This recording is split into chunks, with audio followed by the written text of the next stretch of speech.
जो इस सम्मानित सदन के अध्यक्ष भी रहे मान्यवर, उन्होंने ये कहा कि महिला सशक्तिकरण, मेरा प्रस्ताव यह है मान्यवर कि हम महिला सशक्तिकरण पर बात कर रहे हैं और आपने पता नहीं कहां से इस विषय को ले आया मान्यवर। केंद्र सरकार का विषय हम आरक्षण की मैंने अभी बात भी नहीं करी, न तो हमारे प्रस्ताव में भी नहीं है मान्यवर कहीं। हमने केवल वीमेन महिला मान्यवर, आप देख लें मान्यवर, ठीक है, मुझे आप देख लें, मेरा सबमिशन यह है मान्यवर, महिला सशक्तिकरण ये पूरे देश के लिए और आधी आबादी के लिए है और उत्तर प्रदेश की आधी आबादी के लिए हम वीमेन एम्पावरमेंट की बात, केवल उनके सशक्तिकरण की बात कर रहे हैं। इसमें आरक्षण की तो कोई बात ही नहीं है मान्यवर। हमने उसका रेफरेंस देना एक बात है, लेकिन आरक्षण के ऊपर हम चर्चा नहीं करने जा रहे हैं, हम तो women empowerment as a whole करने जा रहे हैं मान्यवर। इसलिए मैं समझता हूं कि यह पूरी तरीके से नियम 103 के अंतर्गत आता है मान्यवर, और आपको ये अधिकार है मान्यवर उसके ऊपर चर्चा कराने का अनुमति दे मान्यवर। मैंने मेरे व्यवस्था एक मिनट मेरा सुन लेता हूं। व्यवस्था दे। माननीय अध्यक्ष जी, हम लोग नारी सशक्तिकरण के विरोध में नहीं है, हम न नारी आरक्षण के विरोध में, हम नारी आरक्षण के समर्थन में है मानव। लेकिन इसमें जो आपने लिखा है, ये लिखा है, ये लिखा है, ये अतः संविधान की मंशा के अनुरूप उन्हें अपेक्षित स्थान प्राप्त कराने के नारी शक्ति बंधन अधिनियम 2023 एनडीए की सरकार ने पारित कराया, परंतु महिलाओं को अधिकार देने में बाधाएं उत्पन्न की जा रही हैं। हो गया, कौन बाधा उत्पन्न कर रहा है, कहाँ बाधा उत्पन्न की जा रही है? तो इन बाधाओं का उनका निराकरण एवं महिलाओं को नारी सशक्तिकरण और 5 घंटे महिलाओं को अपेक्षित स्थान प्राप्त करने, कहाँ अपेक्षित है? पार्लियामेंट से होगा। तो आपका विषय कहाँ है? आपका विषय कहाँ है? मैं इसमें व्यवस्था, माननीय अध्यक्ष जी, इस बहस का मैं समझता हूं कि कोई मतलब नहीं है। मैं अपनी व्यवस्था दे, सदन का सिर्फ समय खराब करना है माननीय। समय खराब नहीं, मेरा सबमिशन यह है मान्यवर कि मेरा आज प्रस्ताव रखा, क्योंकि ये विषय आया उसका निस्तारण करना जरूरी है। ये मान्यवर, उत्तर प्रदेश विधानसभा की प्रक्रिया तथा कार्य संचालन नियमावली के नियम 103 के अंतर्गत अध्यक्ष की सहमति से प्रस्ताव सदन में प्रस्तुत किया जा सकता है एवं उस पर चर्चा की जा सकती है। इस नियम के अंतर्गत नारी सशक्तिकरण पर चर्चा के संबंध में कोई भी प्रतिबंध नहीं माना जा सकता। संविधान की योजना के अनुसार जनहित से जुड़े हुए किसी भी विषय पर सदन में चर्चा किया जाना संभव है। संसदीय लोकतंत्र में संविधान निर्माताओं के द्वारा सदन में विभिन्न विषयों के ऊपर चर्चा किए जाने के बारे में कोई विशिष्ट नियम नहीं बनाए हैं, जिससे कि सदन की सहमति से और अध्यक्ष के अनुमोदन से सदन जनता अथवा समाज से जुड़े हुए विभिन्न विषयों के ऊपर चर्चा कर सकता है। विधानसभा अपनी प्रक्रिया निर्धारण करने हेतु सक्षम एवं सर्वोपरि है। इस संबंध में यह संस्थापित परंपरा है कि सदन में विशिष्ट विषयों पर चर्चा की जाने की प्रक्रिया को निर्धारित किया जा सकता है। नियम 103 के अंतर्गत प्रस्ताव की ग्रह्यता विषय में अध्यक्ष का निर्णय अंतिम होगा।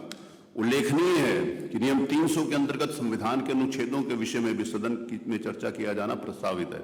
अतः ये नहीं कहा जा सकता कि यदि संविधान संबद्ध किसी विषय पर चर्चा की जा रही है तो उसे सदन की परिधि से बाहर रखा गया हो।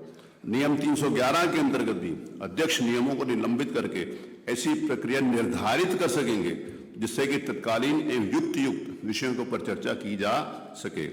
नियम 312 के अंतर्गत यदि नियमों के संबंध में निर्वाचन में कोई संदेह हो तो अध्यक्ष का विनिश्चय अंतिम होगा। नियम 313 के अंतर्गत ऐसी समस्त प्रक्रिया को जिसका नियमावली में विशेष रूप से व्यवस्था नहीं की गई, ऐसे ढंग से विनियमित किया जा सकेगा जैसा कि अध्यक्ष समय समय पर निर्देश करेंगे। नियम 314 के अंतर्गत किसी संकल्प या प्रश्न की अनुज्ञा के विषय में कोई आपत्ति किया जाना संभव नहीं है। संविधान के अनुच्छेद 208 में यह प्राविधानित है कि विधानमंडल सदन की प्रक्रिया एवं कार्य संचालन के विनियमन के लिए नियम बनाने हेतु सक्षम है। संविधान के इस प्राविधान के अंतर्गत सदन की प्रक्रिया हेतु जो नियम बनाए गए हैं उसे शिथिलीकरण की शक्ति भी उसी में प्रदत्त है। अतः तकनीकी आधार पर जनहित में किसी भी विषय पर चर्चा सदन को प्रतिबंधित नहीं किया जा सकता। दिनांक 20 दिसंबर 2006, माननीय नेता प्रतिपक्ष, दिनांक 20 दिसंबर 2006 को इस आशय का एक संकल्प सदन में प्रस्तुत किया गया था कि समाज के कतिपय वर्गों को संविधान के अनुच्छेद 341 के अंतर्गत अनुसूचित जाति की श्रेणी में सूचीबद्ध किया जा सके। और जो वो संकल्प था 2006 का, जो आप माननीय अध्यक्ष पीठ की कुर्सी पर बैठे थे, उत्तर उसमें था, मैं सभी से कहूँगा कि उसको ध्यान से सुने क्योंकि ये विषय केंद्र सरकार का था और आपने इसको यहाँ विषय लिया था। उत्तर प्रदेश में मौजूदा समाजवादी सरकार सदन के माध्यम से भारत सरकार से मांग करती है कि संविधान अनुसूचित जातियों आदेश 1950 की क्लॉज 3 के अंतर्गत तत्कालिक प्रभाव से समाप्त किया जाना चाहिए, जिसके कारण देश के ईसाइयों और मुसलमानों के दलित तबकों को अनुसूचित जाति के श्रेणी के बाहर रखा गया है। आप उसको भी उसमें शामिल करना चाहते थे, यहाँ पर भेजा गया। अरे मैं पढ़ रहा हूँ, संकल्प पढ़ रहा हूँ, मैं पूरी चीज पढ़ रहा हूँ, जो संकल्प आया था वो पढ़ रहा हूँ, ऑन रिकॉर्ड पढ़ रहा हूँ और अध्यक्ष पीठ से पढ़ रहा हूँ। तो उसमें ये था कि मुसलमान, ईसाइयों और मुसलमानों के दलित तबकों का भी अनुसूचित जाति में आपने उसमें लिखा था। हमारी सरकार मांग करती है कि जिन वर्गों में भारत के संविधान के अनुच्छेद 341 के तहत अनुसूचित जाति की श्रेणी में सूचीबद्ध किया गया है, वो चाहे किसी भी धर्म के अनुयायी हों, समान रूप से आरक्षण की सुविधाएं मिलनी चाहिए। ये संविधान के भी अगेंस्ट में था और लोकसभा के अगेंस्ट में तो था नहीं, संविधान के अगेंस्ट में था। अतः जिन तबकों को अनुसूचित जाति की श्रेणी में शामिल किया गया वो किसी भी धर्म के हों, उन्हीं के हम पेशा वर्गों को, मुसलमान हो या ईसाई हो, उन्हें भी अन्य अनुसूचित जातियों के समान सुविधाएं दी जानी चाहिए। धर्म के आधार पर सिपाही, ईसाई और मुसलमान दलितों को अनुच्छेद 341 के अंतर्गत अनुमन्य कराए जाने के आरक्षण की सुविधाओं को अलग रखना न सिर्फ भारत के संविधान अनुच्छेद 14, 15, 16 आदि के विपरीत है, बल्कि इंसाफ के भी आधारित नहीं है। ये आपने यहाँ पे प्रस्ताव पारित किया था जो केंद्र सरकार से था और संविधान के भी विपरीत था। दूसरा, आपने 20 दिसंबर, दूसरा मैं अभी पढ़ रहा हूं, 21 मार्च 2013, उस दिन भी आप ही थे। अरे मैं वही पढ़ रहा हूं ना, जब हुआ था वही तो पढ़ा, उसको सुनो तो सही, समझो तो सही। दिनांक 2013 को पिछड़ी जातियों के संविधान के अनुच्छेद 341 के अंतर्गत अधिसूचना निर्गत कराने की अभिसूचित श्रेणी में वर्गीकृत किया जाए, ये भी आपने पास किया था। अतः मैं ये व्यवस्था दे रहा हूं, भारत का लोकतंत्र प्रगतिशील लोकतंत्र है। भारत के संसदीय लोकतंत्र की प्रगति तभी संभव है जब सदन जनहित के मुद्दों अथवा अर्थपूर्ण ढंग से चर्चा कर सके एवं संवाद कर सके। प्रक्रिया साधन हो सकती है, साध्य नहीं। प्रक्रिया इस हेतु निर्धारित की जा सकती है कि कल्याणकारी उद्देश्य की प्राप्ति की जा सके। प्रक्रिया के तकनीकी पहलुओं से सामाजिक मुद्दों को नकारा नहीं जा सकता। संसदीय विधि निरंतर संशोधन, परिवर्तन एवं परिवर्तन होती रही है, अन्यथा यह अर्थहीन हो जाएगी। भारत के बढ़ते हुए संसदीय लोकतंत्र को सदन में सुदृढ़ करना है। अध्यक्ष के रूप में मेरा यह दायित्व है कि हम संसदीय लोकतंत्र की प्रगति को आगे बढ़ाएं, जनहित के उद्देश्य को कार्य करें। आज का विषय ज्वलंत विषय है, इस विषय पर कोई तकनीकी रूप से समझौता नहीं किया जा सकता। ये सदन महिलाओं के सशक्तिकरण एवं उनके उन्नयन के विषय में यदि चर्चा नहीं कर सकता तो अपने उद्देश्य सफल नहीं होगा। अतः ये चर्चा जारी रहेगी। माननीय मुख्यमंत्री जी,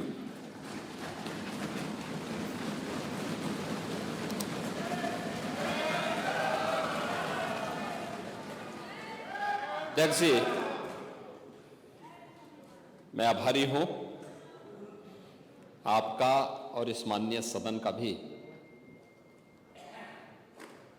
जो एक विशेष सत्र आज आहूत किया गया है एक महत्वपूर्ण मुद्दे पर। अभी चर्चा की शुरुआत ही नहीं हुई कि हमारे प्रतिपक्ष के नेता और उनके सदस्य उतावले दिखाई दे रहे हैं। लेकिन इस महत्वपूर्ण मुद्दे पर सदन में चर्चा हो, उन कारकों को चिन्हित किया जाए जो महिला स्वावलंबन और उनके सशक्तिकरण में बाधक हैं। इस दिशा से देश के सबसे बड़े विधानमंडल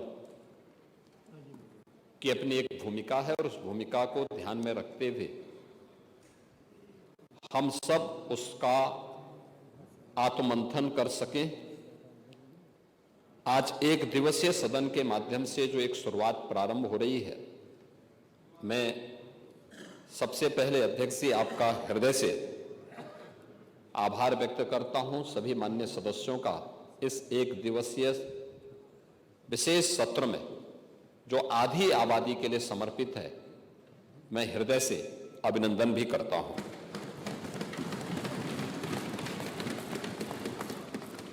महोदय, मुख्य रूप से जो आपका विषय है वह हमें समग्रता के साथ अगर हम देखेंगे तो यह वहां से प्रारंभ होता है जब 2023 में केंद्र सरकार ने नारी शक्ति वंदन अधिनियम का एक महत्वपूर्ण प्रस्ताव पारित करते हुए 2014 से लेकर के 2023 के बीच नारी सुरक्षा, नारी सम्मान और नारी स्वावलंबन के लिए प्रधानमंत्री मोदी जी के नेतृत्व में देश भर में आधी आबादी के लिए जो कार्य हुए हैं, उन कार्यक्रमों की श्रृंखला के साथ कि अब वह केवल लाभार्थी परक योजनाओं से ही न जुड़े बल्कि भारत की नीति निर्धारण में भी और कानून बनाने में भी उसकी प्रभावी भूमिका हो। कुल मिलाकर के अगर आप देखेंगे, आज भी भारत की संसद में अब तक की सबसे बड़ी संख्या 15% महिलाएं भारत की संसद में पहुंच पाई हैं। उत्तर प्रदेश विधानसभा में ये 11-12% तक ही सीमित है। अगर इसी संख्या को हम बढ़ा करके 33% अनिवार्य रूप से कर लें और कुछ अन्य महिलाएं भी अगर आएंगी तो वह संख्या 35 से 40% तक पहुंच सकती है, जो आधी आबादी के अनुरूप मिलने वाले उनके अधिकार के साथ साथ महिलाओं से जुड़े हुए महत्वपूर्ण मुद्दों पर चर्चा कर सके। देश आभारी है जो प्रधानमंत्री मोदी जी ने पहले वेलफेयर स्कीम के माध्यम से इन सभी कार्यक्रमों को आगे बढ़ाया। आपने याद देखिए, आप लोगों की विडंबना है कि आधी आबादी के उन्नयन के लिए, उनके उत्थान के लिए, उनकी गरिमा के लिए, उनके सम्मान के लिए, उनकी सुरक्षा के लिए, उनके स्वावलंबन के लिए उठाए जाने वाले किसी भी प्रगतिशील कदम का समाजवादी पार्टी, कांग्रेस और इंडी गठबंधन हमेशा विरोध करता है। अब उठा के देख लीजिए ना, एक एक मुद्दे पर जो आचरण 16 और 17 अप्रैल को लोकसभा में देखने को मिला, कांग्रेस का, समाजवादी पार्टी का, टीएमसी का, डीएमके का, वो हर मुद्दे पर था। मैं तो पिछले 9 वर्षों से सदन में उन सभी मुद्दों के हम गवाह हैं और यह सदन तो आज से नहीं, लगातार समाजवादी पार्टी के उदय के साथ ही उन मुद्दों का गवाह है जो आपके महिला विरोधी आचरण को प्रस्तुत करता है। जब 2014 में प्रधानमंत्री मोदी जी ने नारी गरिमा को प्रभावी ढंग से आगे बढ़ाने के लिए जो कदम उस समय उठाए थे, और सबसे पहला अभियान चला था जनधन स्कीम का। आजादी के बाद पहली बार हुआ था जब महिलाओं के बैंक में अकाउंट खोल सके। उस समय भी कांग्रेस ने, समाजवादी पार्टी ने उसका विरोध किया, दुष्प्रचार किया। क्या होता था उससे पहले? एक महिला जो बैंक में जिसका अकाउंट नहीं था, अगर सरकार की किसी लाभार्थी परक योजना से जुड़ती थी तो आधा भी उसको लाभ नहीं मिल पाता था।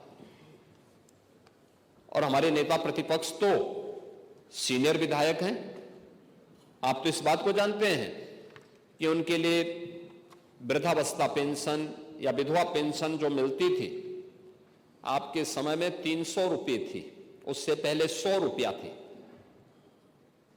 और वह 100 रुपए में आधा पैसा केवल कमीशन खोरी का जाता था। समाज कल्याण विभाग का बाबू और उसके इर्द गिर्द की वो चंडाल चौकड़ी उस पैसे को खा जाती थी। वह लाभार्थी मुंह ताकता रहता था। पहली बार हुआ है स्वतंत्र भारत में, जब प्रधानमंत्री मोदी जी के आने के बाद हर गरीब से गरीब व्यक्ति का जीरो अकाउंट खुला, जीरो बैलेंस में अकाउंट खुला, उसको मार्जिन मनी देने की व्यवस्था की गई और देश के अंदर 30 करोड़ नारी के लिए बैंक अकाउंट खोले गए। आप लोगों ने तब भी मजाक बनाया था, तब भी आप लोगों ने उसका मजाक बनाया था कि साहब देखिए ये अपमान हो रहा है महिलाओं का। कहां है 15 लाख रुपए? यही तो कहा था आप लोगों ने, ये मुद्दे उछाले थे। लेकिन कोविड कालखंड में आप याद करिए, शासन की योजना लाभार्थी पर अभियान के तहत सीधे हर नारी के बैंक अकाउंट में शासन की सुविधा का लाभ प्राप्त होता हुआ दिखाई दिया। दूसरा, जब 2014 में 2 अक्टूबर 2014 में प्रधानमंत्री मोदी जी ने स्वच्छ भारत अभियान प्रारंभ किया था। स्वच्छ भारत अभियान के अंतर्गत सामान्य गांव हो, कस्बा हो, मोहल्ला हो, इन सबके सामूहिक रूप से स्वच्छता के कार्यक्रम के साथ जोड़ने के साथ हर घर शौचालय का भी एक बड़े कार्यक्रम को आगे बढ़ाया था। समाजवादी पार्टी ने तब भी विरोध किया था। याद करिए, उत्तर प्रदेश में बनने थे 2 करोड़ 61 लाख शौचालय। पहले 2.5 वर्ष में समाजवादी पार्टी की सरकार के समय 40 से 41 लाख शौचालय ही बन पाए थे, पहले 2.5 वर्ष में। और 2017 में जब डबल इंजन की एनडीए की सरकार यूपी में आई, हम लोगों ने अगले 1.5 वर्ष के अंदर 2 करोड़ से अधिक शौचालय बनाए थे प्रदेश में। 2 करोड़ से अधिक शौचालय। देश भर में 12 करोड़ शौचालय बने। आप लोग तब भी मजाक बनाते थे, तब भी हंसते थे कि शौचालय से क्या होगा। पांडे जी, आप जैसा वरिष्ठ व्यक्ति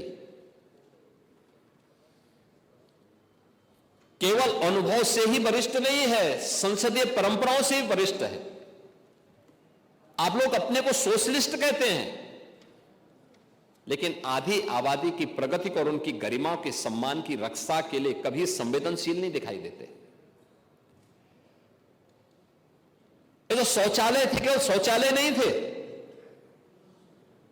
ये शौचालय नारी गरिमा के प्रतीक भी थे, गांव की स्वच्छता के प्रतीक भी थे, मोहल्लों की स्वच्छता के प्रतीक भी थे, और बीमारियों को समाधान और उन्मूलन की भी महत्वपूर्ण पहल थी।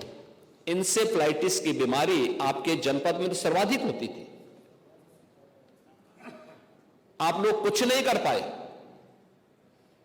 और मैं कह सकता हूं, डबल इंजन की बीजेपी की सरकार आई, एनडीए की सरकार आई, आज इंसेफ्लाइटिस से कोई मौत उत्तर प्रदेश के अंदर नहीं होती है। यह हमने उन मासूम बच्चों को ही बचाया है।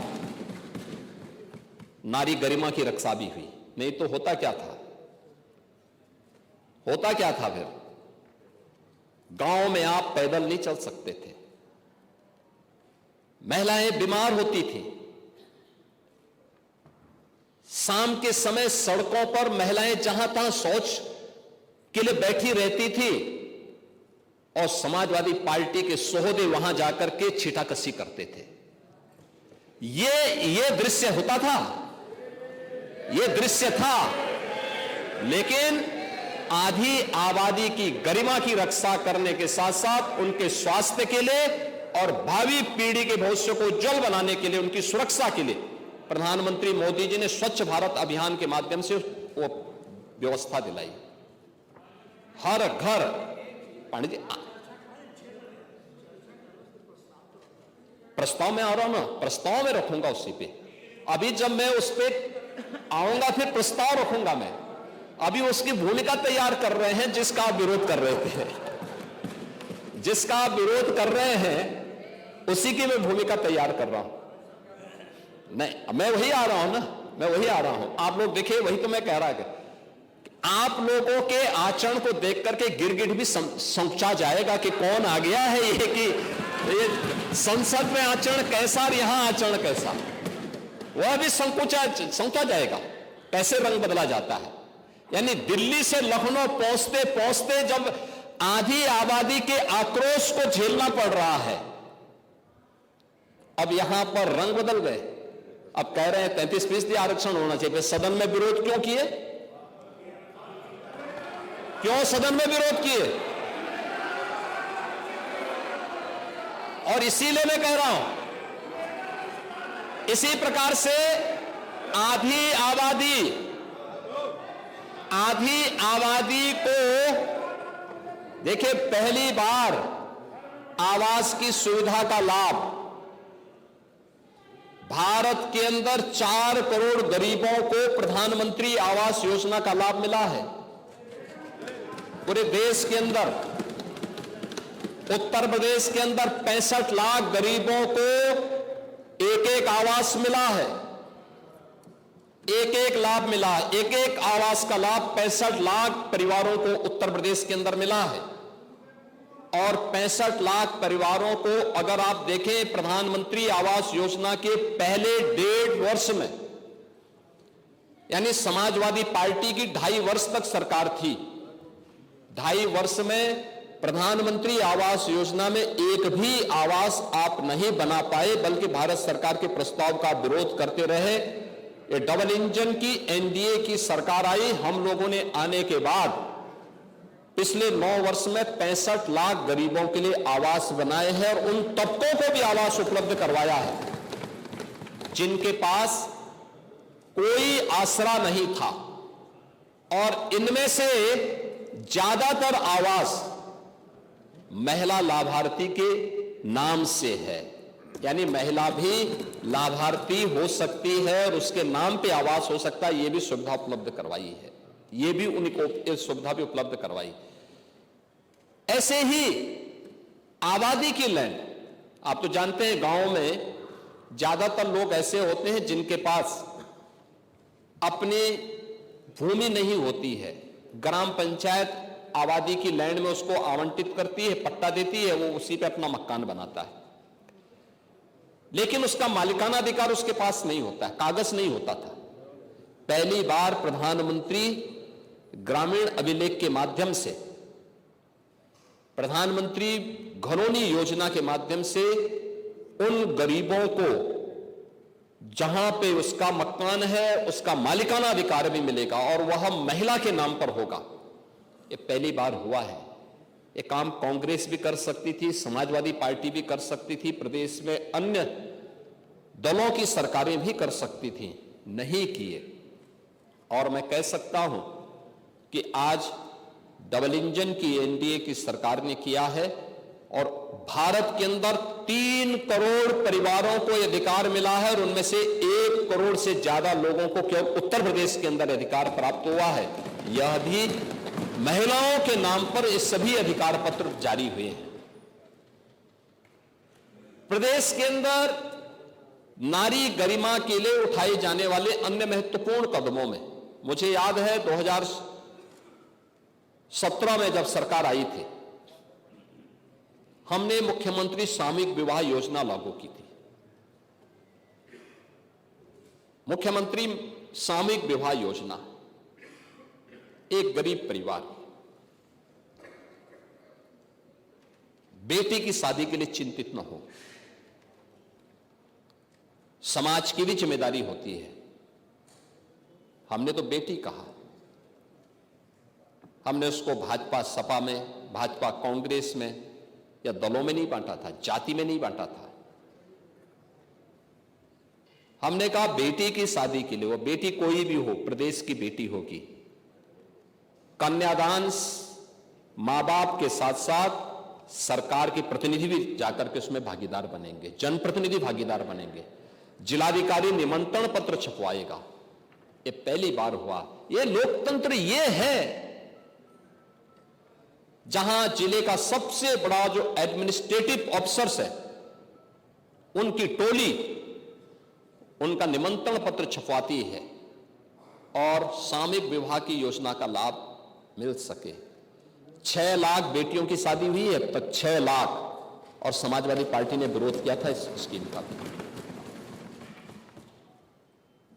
समाजवादी पार्टी ने विरोध किया था, आप तब भी विरोध किए थे।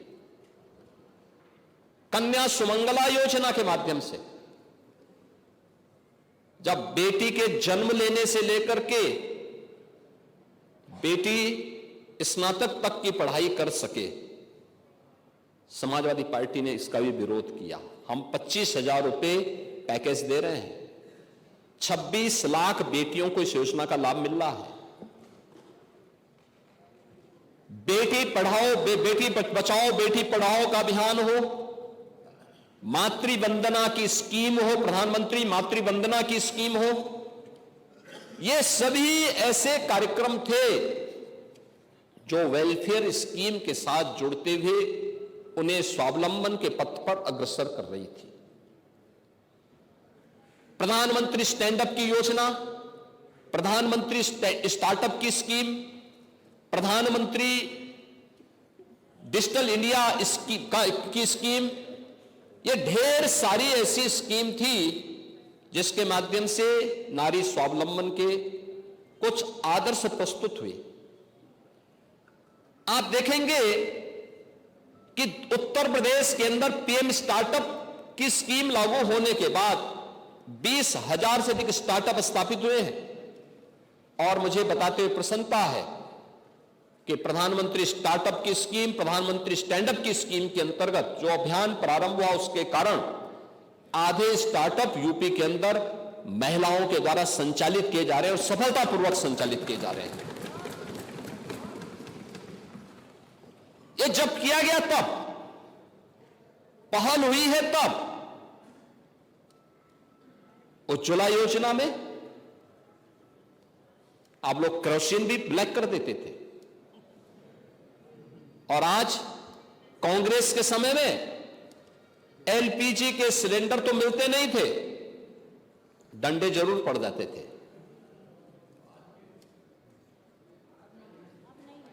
पांडे जी, आप सच्चाई स्वीकार कर, कम से कम इस उम्र में तो सच्चाई स्वीकार कर लेना चाहिए, उम्र का ध्यान रखें।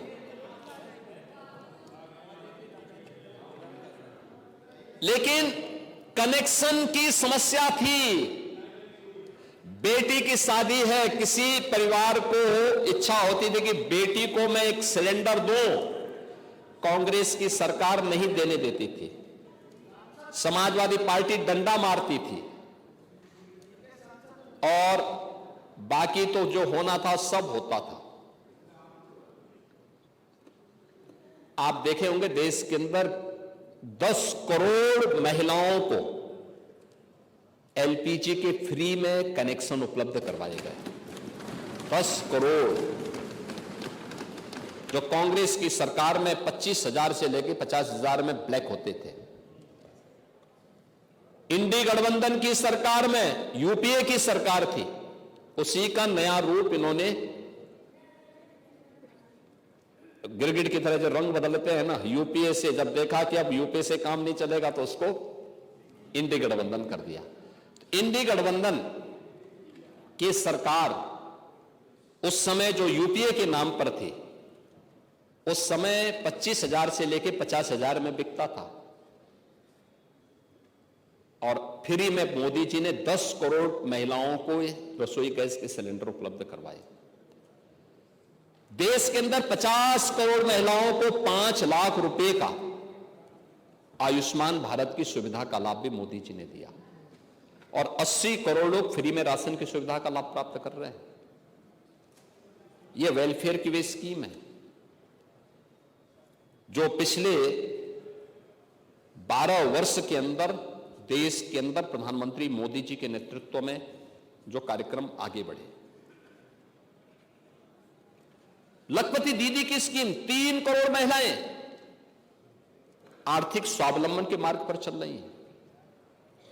उत्तर प्रदेश में वीसी सखी, बैंकिंग कॉरेस्पॉन्डेंट सखी, गांव में बैंकिंग लेन देन का काम कर रही हैं, बेहतरीन उदाहरण प्रस्तुत कर रही हैं। मिल्क प्रोड्यूसर के रूप में बुंदेलखंड में बलेनी मिल्क प्रोड्यूसर हो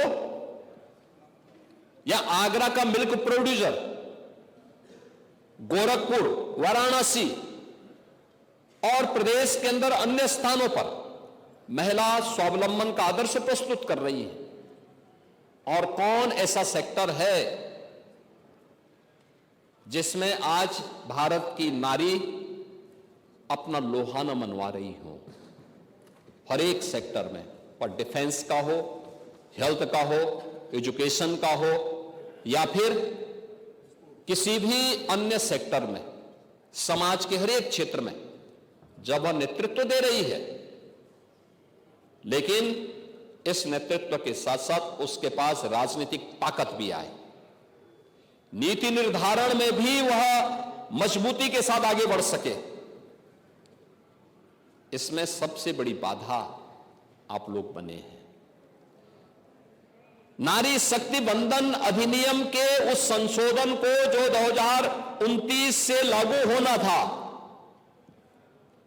उस संशोधन का आप लोगों ने लोकसभा में विरोध किया और उसी के लिए आज हम सब यहां पर चर्चा करने के लिए आए हैं कि जब महिलाएं हर एक क्षेत्र में अपनी प्रतिभा का, अपने परिश्रम का, अपनी मेहनत का लोहा मना रही हैं, बेहतरीन नेतृत्व दे रही हैं, तो फिर आप लोग क्यों उसमें बाधक बन रहे हैं? क्यों बाधक बन रही हैं?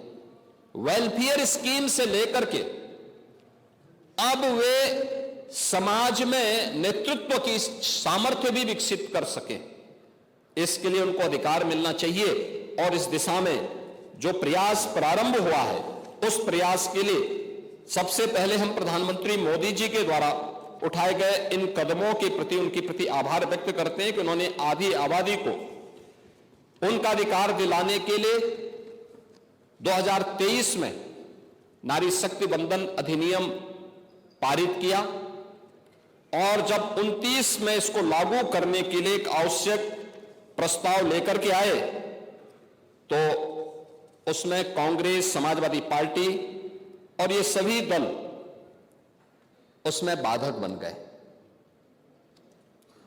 क्योंकि मैंने पहले भी कहा कि आप सबका चेहरा तो बोलने के कुछ और है, दिखाने के कुछ और है। आप लोग यही सब करते रहे हैं, अनावश्यक मुद्दे से उसको नैरेटिव को बदलने का प्रयास करते हैं, लेकिन प्रदेश ही नहीं देश आपकी इस हरकत को जानता है, एक एक कारनामों को जानता है। और खासतौर पर जब मैं समाजवादी पार्टी की बात करता हूं, 1995 की घटना भी सबको याद है, जब प्रदेश की पहली दलित मुख्यमंत्री के साथ स्टेट गेस्ट हाउस कांड हुआ था।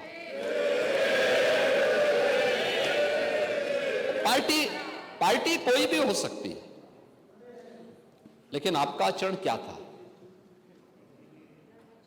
यह स्थिति थी, यह है समाजवादी पार्टी का आचरण। समाजवादी पार्टी के नेताओं के वक्तव्यों को अगर आप देखेंगे, आप याद करिए उस समय की बहुजन समाज पार्टी की नेत्री जो बाद में प्रदेश की मुख्यमंत्री बनी, भारतीय जनता पार्टी ने उनको सपोर्ट किया कि हां, एक दलित की बेटी को सम्मान मिलना चाहिए और वहां आगे बढ़े। देखो भाई, सवाल यह है कि उनकी बैसाखी पे सरकार तो सपा चला रही थी, यह नैतिक दायित्व तो आप लोगों का था, लेकिन आप लोगों की राक्षसी वृत्ति पर लगाम लगाने के लिए तात्कालिक रूप से आवश्यक था कि भारतीय जनता पार्टी उन्हें सपोर्ट करे, और भारतीय जनता पार्टी के नेतृत्व ने उस समय उस प्रकार की सहृदयता का परिचय दिया। स्वर्गीय ब्रह्मदत्त द्विवेदी जी अपनी जान पर खेल करके समाजवादी पार्टी के गुंडों से भिड़े थे स्टेट गेस्ट हाउस में। तब जाकर के सुश्री मायावती जी सुरक्षित हो पाई थी। यह स्थिति थी आपकी। अब लोग किस नारी गरिमा की बात करते हैं? कौन सी नारी गरिमा की आप बात करते हैं? और एक लंबी फेरस्त है इसके बारे में। तो आपके समय में 2014 में ज्यादा दिन नहीं हुए, तब भी स्पीकर आप ही थे। बदायूं में जो घटना घटित हुई थी, अंतर्राष्ट्रीय स्तर पर मामला गूंजा था। आपके नेताओं के बयान क्या आए थे? किस प्रकार के गैर जिम्मेदाराना बयान आते थे? नारी सुरक्षा के साथ कोई समझौता नहीं हो सकता। नारी आधी आबादी को मिलने वाले सम्मान को प्रोत्साहित किए जाने की बजाय आप लोग हतोत्साहित करते हैं, उसमें बाधक बनते हैं। और किस प्रकार से आप लोगों ने प्रस्ताव भी चेयर से अध्यक्ष जी ने भी आपको बताया किस तरीके से आप अनुसूचित जाति जनजाति के लोगों पर डकैती डलवाने का काम कर रहे थे। प्रस्ताव तो आप ही की अध्यक्षता में सदन पारित करवा के भेज रहा था तत्कालीन कांग्रेस सरकार के पास। यह आचरण था आप लोगों का। अनुसूचित जाति जनजाति को उसका अधिकार मिले, महिलाओं को उसका अधिकार मिले, पिछड़ों को प्राथमिकता मिले, वंचितों को वरीयता मिले। यही तो एनडीए की सरकार की प्राथमिकता है और यही प्रतिबद्धता है। ये नारी शक्ति बंधन अधिनियम उसी प्रतिबद्धता का परिणाम है और उसी को प्रस्तुत करने के लिए हम सब यहां पर आए हैं। मैं तो औचक हूं इस बात को लेकर के। आप लोग बात करते हैं, याद रखना आप सभी लोग महिलाओं के साप से शापित हैं। और मैं इसलिए कह रहा हूं कि कांग्रेस की दुर्गति आप देख रहे हैं। 40 साल हो गए हैं, 40 साल उत्तर प्रदेश कांग्रेस के देश से लगातार बंजर होता जा रहा है। मैं वही कह रहा हूं ना, इसलिए बंजर हो रहा है। और कमोबेश आपने कांग्रेस का अनुसरण करना शुरू कर दिया है तो आपको भी उसी बंजर दिशा में जाना ही जाना है, यह तय है।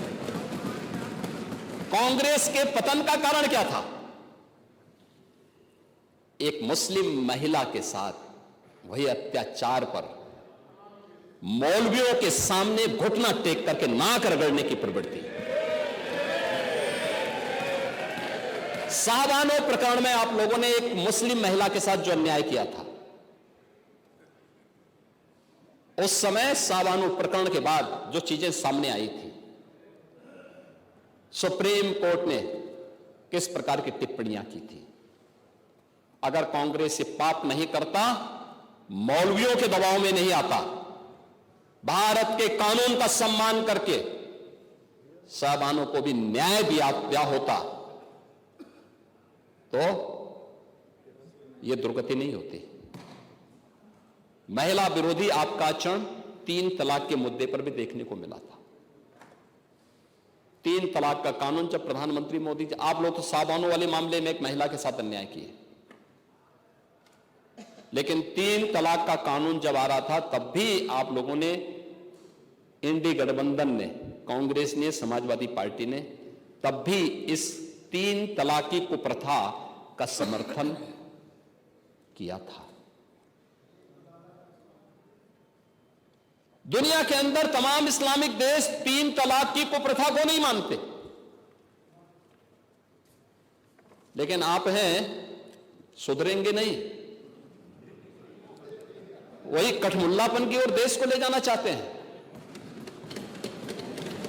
देश कहां जा रहा है?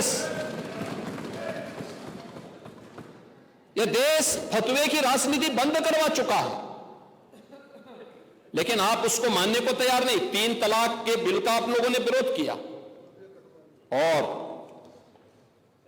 किस तरीके से आप लोग उन दुर्दांत माफियाओं के सामने नाक रगड़ते थे। यहां पे तो समाजवादी पार्टी की ही विधायक श्रीमती पूजा पाल उसका सबसे बड़ा उदाहरण है। एक गुंडा और एक माफिया के सामने समाजवादी पार्टी किस प्रकार से नतमस्तक होती थी जब स्वर्गीय राजू पाल की हत्या होती है। आप लोग यानी उस पूजा पाल की आंखों के आंसुओं को भी नहीं पहुंच पाए थे। आप लोगों की कोई सहानुभूति नहीं थी। आप जाति के नाम पे समाज को बांटते हैं, लेकिन आपकी सहानुभूति वास्तव में महिलाओं के प्रति नहीं है, पिछड़ों के प्रति नहीं है, दलितों के प्रति नहीं है। स्टेट गेस्ट हाउस कांड और पूजा पाल का प्रकरण और इस प्रकार के अनेक उदाहरण ऐसे हैं जो आप सबके सामने, आपके नेताओं के बयान, जेल की यात्रा कर रहे आजम खान के बयान हो, आपके पूर्व सांसद एसटी हसन के बयान हो, मुंबई में अबू आजमी के लगातार महिला विरोधी बयान हो, या फिर आप लोगों के वे सभी नेताओं के बयान, जिसके बारे में मैं तो कह सकता हूं कि काले कर्मों से जो राजमहल सजाते हैं वही इतिहास में कलंक बन जाते हैं। और यही कलंक बनने का काम आप लोगों ने 17 अप्रैल को लोकसभा के अंदर समाजवादी पार्टी ने, कांग्रेस ने, डीएमके ने, टीएमसी ने बनने का काम किया है, जहां पर नारी गरिमा के लिए, नारी सशक्तिकरण के लिए उठाए जाने वाले एक महत्वपूर्ण प्रस्ताव को आप लोगों ने सदन के अंदर गिरा करके किस तरीके से अपमानित करने का काम किया था। प्रस्ताव गिरा, उसके बाद आप लोगों ने बधाइयां दी एक दूसरे को, यानी हमने महिला आरक्षण विधेयक पारित नहीं होने दिया, इसके लिए बधाई दी जा रही थी। विजुअल्स दिखाए गए उस प्रकार के, नारेबाजी कर रहे थे आप लोग। यह आचरण था आप लोगों का, और इसीलिए मैं उसी बात को लेकर कहता हूं कि जो आप लोगों का आचरण है, उस आचरण के खिलाफ आज पूरा सदन ही नहीं, पूरा देश आहत है। और उसी आहत की श्रृंखला में आज हम सब यहां पर इस सदन में उस चर्चा को आगे बढ़ाने के लिए आप यहां पर आए हैं। एक फिरस्त कुछ और आप लोगों के उन बयानों की ओर भी मैं ध्यान दिलाना जरूर चाहूंगा, जो समय समय पर आप लोग बोलते रहे हैं और किस तरीके के बयान आप लोगों के रहे हैं। ये वास्तव में आप लोग नारी गरिमा की बात करते हैं। देखिए, बदायूं में मई 2014 में 14 और 15 वर्ष की 2 बालिकाओं के साथ चचेरी बहनें थी। खेतिहर मजदूर की बेटी थी। शौचालय की सुविधा गांव में नहीं, घर के पास नहीं थी, और उन बेटियों के साथ किस प्रकार की घटनाएं घटित हुई थी, और उन सभी उसको लेकर के दुनिया ने उस मुद्दे को उस समय उठाया था। और उस समय आप लोगों ने किस प्रकार की, बुलंदशहर के मामले में, बुलंदशहर में जुलाई 2016 में बुलंदशहर के राजमार्ग पर जो सामूहिक बलात्कार की घटना घटित हुई थी, उस समय भी आपके नेताओं के बयान क्या आए थे। तत्कालीन आपके कैबिनेट मंत्री आजम खान ने क्या कहा था ये तो एक राजनीतिक साजिश है और यह सरकार को बदनाम करने के लिए की जा रही एक हरकत है। ये आपके मंत्रीगण बोलते थे, तब आप स्पीकर की चेयर पे पांडे जी आप बैठते थे। चिन्हट में जून 13 में एक 5 वर्ष की बालिका के साथ जो घटना घटित हुई थी, उस समय भी जनता में भारी आक्रोश था। सुल्तानपुर में फरवरी 17 में जो घटना घटित हुई थी और एक महिला ने 13 में समाजवादी पार्टी के एक विधायक पर सामूहिक बलात्कार का आरोप लगाया था। आरोप था कि विधायक ने अपने सहयोगियों के साथ मिलकर महिला के साथ दुष्कर्म किया है। महिला ने उस समय पुलिस में एफआईआर दर्ज कराई, लेकिन राजनीतिक दबाव में उसको न्याय नहीं मिल पाया और फरवरी 17 में उस महिला की हत्या कर दी जाती है। ये घटनाएं आपके समय में लगातार घटित होती थी। ऐसे लखनऊ के मोहनलालगंज में जुलाई 14 में, हापुड़ में 2013 में एसिड अटैक की घटनाएं, ढेर सारी ऐसी घटनाएं हैं जिसका जवाब हमारे सहयोगी यहां पर समय समय पर आपको उपलब्ध करवाएंगे और उन सभी बातों को देंगे। मान्यवर, मैं आज के अवसर पर इस जरूर बोलना चाहूंगा कि ये जितनी भी घटनाएं घटित हुई हैं, ये महिला संबंधी अपराध रोकने के लिए जो सबसे महत्वपूर्ण पहल होनी चाहिए वह उनके सशक्तिकरण की होनी चाहिए और सशक्तिकरण में हर एक स्तर पर उन्हें सशक्त करने की दिशा के लिए जो कदम बढ़ाए जाने चाहिए। और आज उसी का परिणाम है कि पिछले 9 वर्ष के अंदर प्रदेश के अंदर डबल इंजन की एनडीए की सरकार ने जो कदम बढ़ाए हैं उसके परिणाम सामने आए हैं। प्रदेश में तो हर व्यक्ति जानता है 17 के पहले क्या स्थिति थी, और मैं तो पहले भी बोलता हूं, नाराही चल गया था यूपी में। तो देख सपाई बिटिया घबराई, अब ये मैं थोड़ा बोलता हूं, पब्लिक बोलती थी। क्या ये सच नहीं था कि मध्य यूपी और पश्चिमी यूपी के अंदर कोई भी सजग अभिभावक अपनी बेटी को पढ़ने के लिए तो दूर छात्रावास में भेजता था या रिश्तेदारी के पास यूपी के पास बाहर भेजता था, यूपी के अंदर नहीं पढ़ा पाता था, नहीं हो पाता था। प्लान की घटनाएं क्या संकेत करती थी? ये यूपी के अंदर की अराजकता को, 17 के पहले की अराजकता को बताता था। लेकिन आज मैं कह सकता हूं कि वेलफेयर स्कीम का लाभ, महिलाओं की भागीदारी, महिला कार्यबल और किस रूप में हुआ है 2013 के पहले, 2017 के पहले उत्तर प्रदेश के अंदर केवल 13% महिलाएं वीमेन वर्क फोर्स थी, जो महिलाएं कार्य करती थी, रोजगार उनको प्राप्त होता था, नौकरी कर रही थी। केवल 13% उनका योगदान था यूपी में। और पिछले 9 वर्ष के अंदर एक सतत प्रयास, सुरक्षा का माहौल प्रदान करने का परिणाम क्या है? आज 13% से बढ़कर के 36% से ऊपर हुआ है महिलाओं की भागीदारी प्रदेश के विकास में, 36% हुई है। यानी ये दिखाता है कि हां, उनके सशक्तिकरण के परिणाम सामने आए हैं और महिला वीमेन वर्क फोर्स आज 36% होने का परिणाम क्या है? इसी का परिणाम है कि उत्तर प्रदेश की अर्थव्यवस्था भी 3 गुना बढ़ी है, 3 गुना। पर कैपिटा इनकम 3 गुना हुई है। महिला अपराध इसके लिए रोका गया था। आज महिला अपराध में अगर आप देखेंगे, एनसीआरबी के ही आंकड़े अगर आप देखेंगे, हत्या के मामलों में 43% की गिरावट आई है। 16 की तुलना में अगर हम 25 में इसकी तुलना करें, 43% कमी आई है। दहेज मृत्यु में 19% की कमी आई है। बलात्कार और दुष्कर्म से जुड़े हुए मामलों में 67% कमी आई है। ये उत्तर प्रदेश के अंदर के वे आंकड़े हैं जो उत्तर प्रदेश में महिला सुरक्षा, सम्मान और उनके स्वावलंबन से जुड़े हुए वे महत्वपूर्ण कदम हैं, जो कदम प्रदेश के अंदर उठाए गए हैं। और उन्हीं कदमों को एक नई गति देने के लिए, नया स्वर देने के लिए आज हम सब आए हैं इस सदन में कि देश की सबसे बड़ी आबादी के राज्य में, के विधानमंडल में इन मुद्दों पर चर्चा हो, आधी आबादी को उसका सम्मान मिल सके।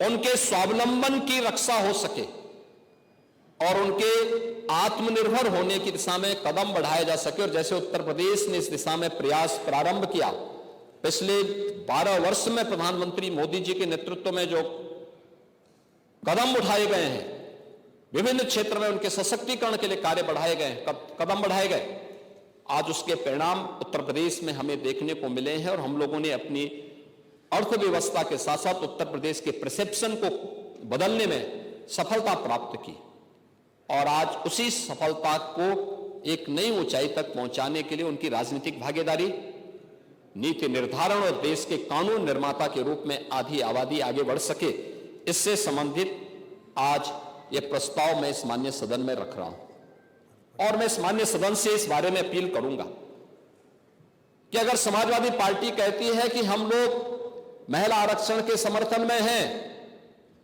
तो फिर इस सदन में इस चर्चा में भाग लेकर के संसद के अंदर हुई घटना की भर्त्सना करें, फिर उसकी निंदा की जानी चाहिए। फिर नियम तो वही है जो सदन की परंपराएं बोलेंगे। हाँ, वही मैं कह रहा हूं ना कि आपके एक सदस्य कह रहे हैं आप अति निंदा करिए कि जो कुछ भी सदन के अंदर हुआ और उस दिन विधेयक को गिराने वाले लोगों की और उसके बाद गिरने के बाद बधाई देने वाले लोगों की निंदा होनी चाहिए। हम निंदा करेंगे, आप अति निंदा कर लीजिए। इसका आप इसी को तय कर लीजिए, क्योंकि आपके यहां शिवपाल जी जैसे विद्वान लोगों ने यह बुद्धि आपको दी होगी, तो उस बुद्धि से आपको कुछ तो सामने आया होगा। और इसलिए महोदय, मैं इस माननीय सदन में एक प्रस्ताव रखता हूं कि यह सदन प्रस्ताव करता है कि भारत का संविधान में लैंगिक समानता की अवधारणा प्रावधानित है। महिलाओं को राजनीतिक, सामाजिक, आर्थिक, शैक्षिक एवं स्वास्थ्य के क्षेत्र में एनडीए सरकार के कार्यकाल में महत्वपूर्ण भागीदारी उनकी सुनिश्चित की गई है, परंतु अभी तक उन्हें संविधान की मंशा के अनुरूप जो अपेक्षित स्थान उनकी आबादी के अनुरूप प्राप्त होना चाहिए, वह नहीं प्राप्त हो पाया। राजनीतिक, सामाजिक क्षेत्र में भी महिलाओं को निर्णय का अधिकार प्राप्त होना चाहिए, अतः संविधान की मंशा के अनुरूप उन्हें अपेक्षित स्थान प्राप्त कराने के लिए नारी शक्ति बंधन अधिनियम 2023 एनडीए की सरकार ने पारित कराया, परंतु महिलाओं को अधिक अधिकार देने में बाधाएं उत्पन्न की जा रही हैं।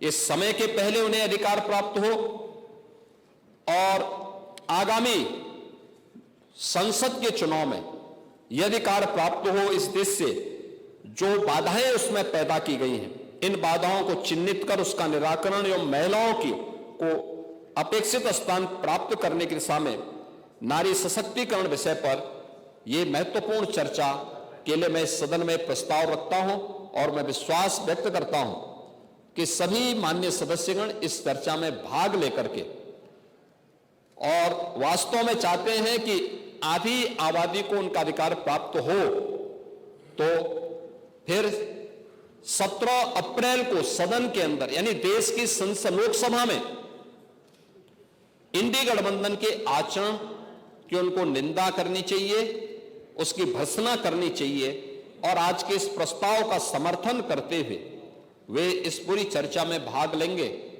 तो हमें भी प्रसन्नता होगी और मुझे भी अच्छा लगा, हम लोगों इस सदन की गरिमा भी बढ़ेगी। यही कहते हुए अध्यक्ष जी, मैं आपके प्रति हृदय से आभार व्यक्त करता हूं कि आपने मुझे इस महत्वपूर्ण विषय पर चर्चा कर इस प्रस्ताव को रखने और इस चर्चा को आगे बढ़ाने का कि यहां पर परमिशन दी है। बहुत बहुत धन्यवाद। माननीय नेता प्रतिपक्ष, माननीय अध्यक्ष जी, एक मेरा आपसे अनुरोध है, ये तो सब भाग लेने वालों के समय तय करने वाली बात। दूसरी बात यह है कि कैसे बोलेंगे, ये इधर के ज्यादा लोक संख्या इधर ज्यादा है, उधर से मांग हो रही थी कि उसमें ये एक प्रस्ताव आया था कल एक सेकंड, ये आप नहीं तय करो प्लीज।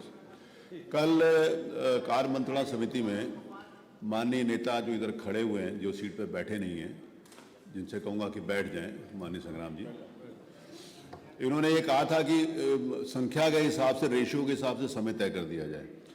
4 साल में तो मैंने वो समय नहीं तय किया, लेकिन आज तय कर देता हूँ। इनकी बात जस्टिफाइड है, आज तय कर देता हूँ सर।